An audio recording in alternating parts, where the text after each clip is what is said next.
शांति की शक्ति से शांति जग में लानी है। ओम शांति।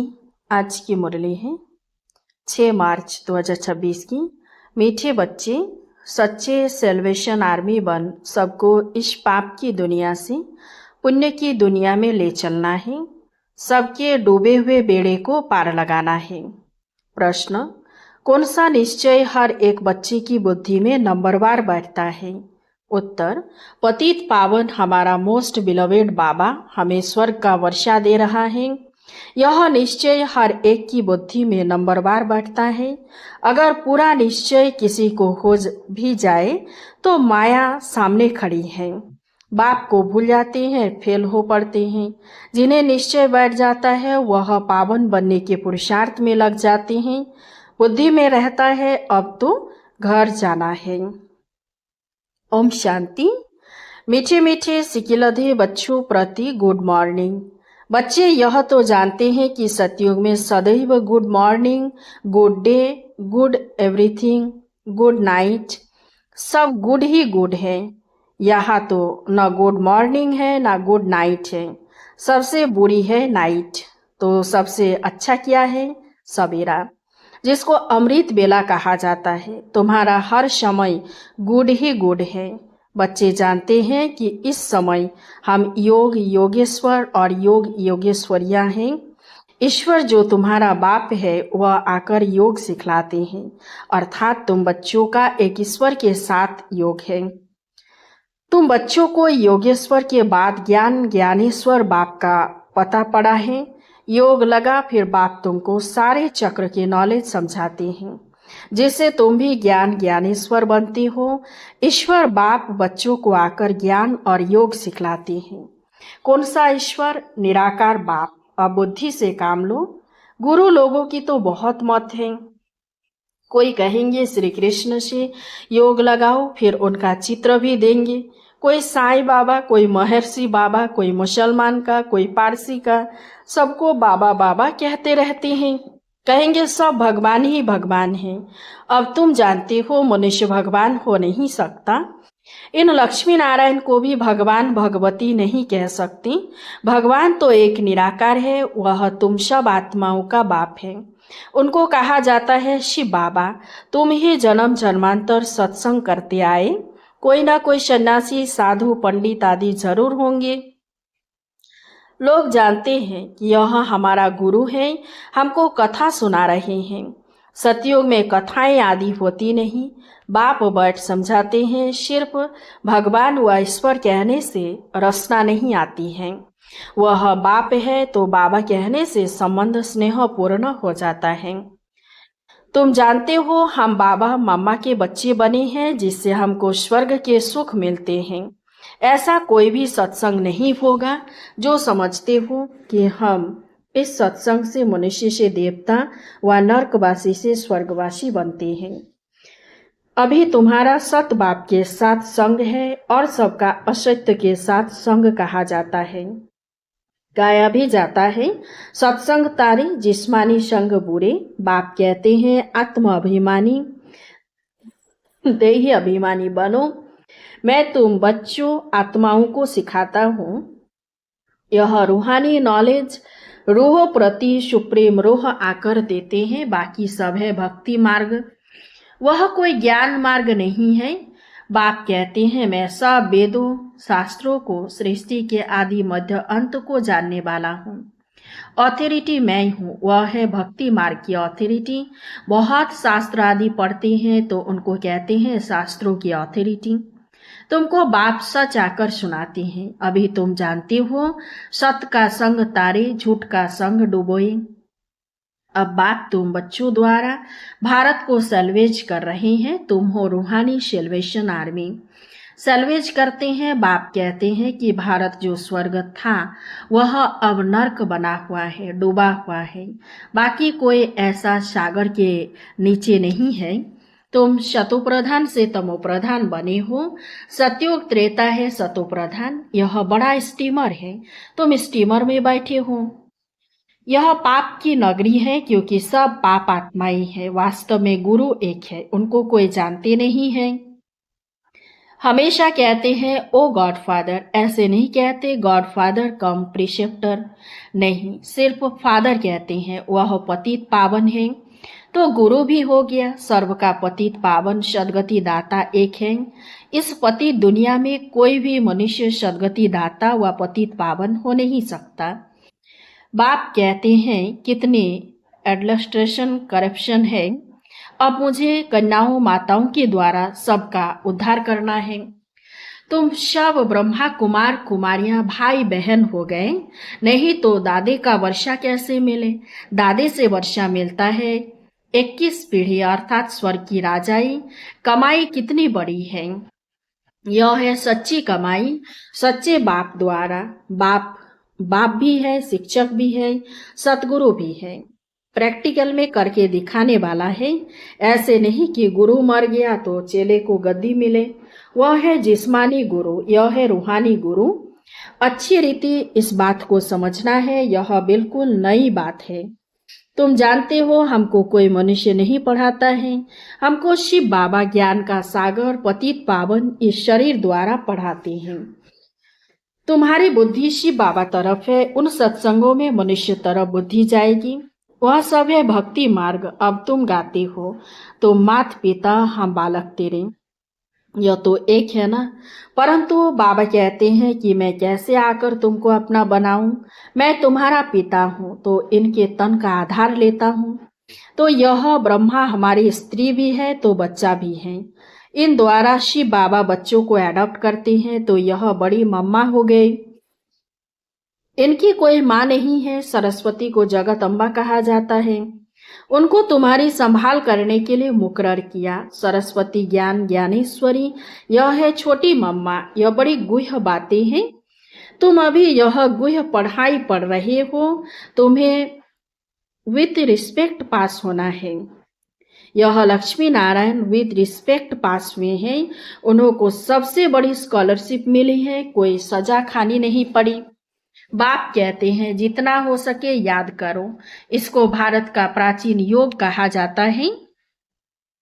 बाप कहते हैं तुमको सभी वेदों शास्त्रों का सार सुनाता हूँ। मैंने तुमको राजयोग सिखाया जिससे तुमने प्रारब्ध पाई, फिर ज्ञान खलास हो गया। फिर परंपरा कैसे चल सकता। वहाँ कोई शास्त्र आदि होते नहीं। और धर्म वाले इस्लामी बौद्धी आदि जो है उनका ज्ञान गुम नहीं होता। उन्हों का परंपरा चलता है, सबको मालूम है। परंतु बाप कहते हैं कि मैं तुमको जो ज्ञान सुनाता हूँ वह कोई नहीं जानते। भारत दुखी बन जाता है, उनको आकर सदा सुखी बनाता हूँ। बाप कहते हैं मैं साधारण तन में बैठा हूँ। तुम्हारा बुद्धि योग बाप के साथ रहे। आत्माओं का बाप है परमपिता परमात्मा। सर्व बच्चों का वह बाप है। उनके सब बच्चे ठहरे ना। सब आत्माएं इस समय पतित हैं। बाप कहते हैं मैं प्रैक्टिकल में आया हूँ। विनाश सामने खड़ा है। जानते हो आग लगेगी, सबके शरीर खत्म हो जाएंगे। सब आत्माओं को जाना है वापिस घर। ऐसे नहीं कि ब्रह्म में लीन हो जाएंगे, वह ज्योति में समा जाएंगे। ब्रह्म समाजी फिर ज्योति जगाते हैं, उनको ब्रह्म मंदिर कह देते हैं। वास्तव में है ब्रह्म महतत्व जहाँ सब आत्माएं रहती हैं। हमारा पहले मंदिर वह है। पवित्र आत्माएं वहाँ रहती है। यह बातें कोई मनुष्य समझते नहीं। ज्ञान का सागर बाप बैठ तुम बच्चों को समझाते हैं कि अब हो तुम ज्ञान ज्ञानेश्वर, फिर बनते हो राज राजेश्वर। तुम्हारी बुद्धि में है कि पतित पावन मोस्ट बिलोवेड बाबा आकर हमको स्वर्ग का वर्षा दे रहे हैं। कईयों की बुद्धि में यह भी बैठता नहीं है। इतने बैठे हैं, इनमें कोई 100% निश्चय बुद्धि नहीं है। कोई 80% है, कोई 50% है, कोई वह भी नहीं। वह तो बिल्कुल फेलियर हुआ। नंबरवार जरूर है, बहुत है। जिनको निश्चय नहीं है कोशिश करते हैं कि निश्चय हो जाए। अच्छा निश्चय हो भी जाए परंतु माया कड़ी है, बाबा को भूल जाते हैं। यह ब्रह्मा खुद कहते हैं कि मैं पूरा भगत था, 63 जन्म भक्ति की है तत्वतम। तुमने भी 63 जन्म भक्ति की है। 21 जन्म सुख पाया फिर भगत बने हो। भक्ति के बाद है वैराग्य। सन्यासी लोग भी यह अक्षर सब कहते हैं कि ज्ञान, भक्ति और वैराग्य। उन्हों को वैराग्य आता है घर बार से, उसको हद का वैराग्य कहा जाता है। और तुम्हारा है बेहद का वैराग्य। सन्यासी घर बार छोड़ जंगल में चले जाते हैं। अब तो कोई जंगल में है ही नहीं, सब कुटियाएं खाली पड़ी हैं, क्योंकि पहले सतो प्रधान थे, अब वह तमो प्रधान हो गए हैं। अब उन्हों में कोई ताकत नहीं है। लक्ष्मी नारायण की राजधानी में जो ताकत थी वह पुनर्जन्म लेते लेते अब देखो वे कहाँ आकर पहुंचे हैं। कुछ भी ताकत नहीं है। यहाँ की गवर्नमेंट भी कहती है कि हम धर्म को नहीं मानते, धर्म में ही बहुत नुकसान है। लड़ते झगड़ते कॉन्फ्रेंस करते रहते कि सभी धर्म वाले एक मत हो जाएं।